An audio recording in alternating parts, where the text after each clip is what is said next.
ნიკამელია ქუთაისში მხარდამჭერებს შეხვდა. ნაციონალური მოძრაობის ყოფილი თავმჯდომარე თანამოაზრეებთან ერთად მხარდამჭერებს საკუთარ ხედვებსა და გეგმებზე ესაუბრა, თუ რა უნდა გაკეთდეს ოლიგარქიული რეჟიმის წინააღმდეგ არაფორმალური მმართველობის დასასრულებლად. შეხვედრა დახურულ ფორმატში გაიმართა.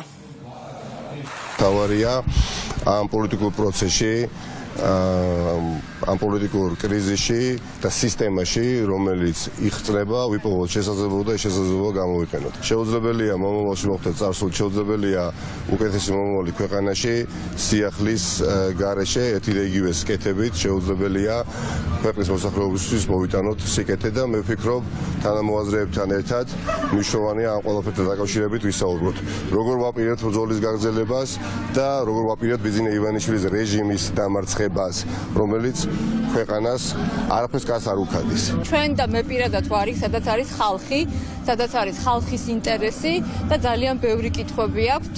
მე დარწმუნებული ვარ და მე მზად ვარ, რა თქმა უნდა, ამ ადამიანებთან ერთად ვიბრძოლო ყველა პლატფორმაზე, რა პლატფორმაზეც ბიძინა ივანიშვილს უნდა დავუპირისპირდეთ. რაც შეეხება დღევანდელ შეხვედრას, საინტერესოა, დიდი ცვლილებები არის პარტიაში, იყო, მათ შორის იცით თქვენ, რომ მე დავტოვე პარტია კონკრეტული მოსაზრებების გამო და პრობლემების გამო, რომელიც არის და ამიტომ შესაბამისად, რა თქმა უნდა, ძალიან საინტერესოა ამ ადამიანებთან გასაუბრება.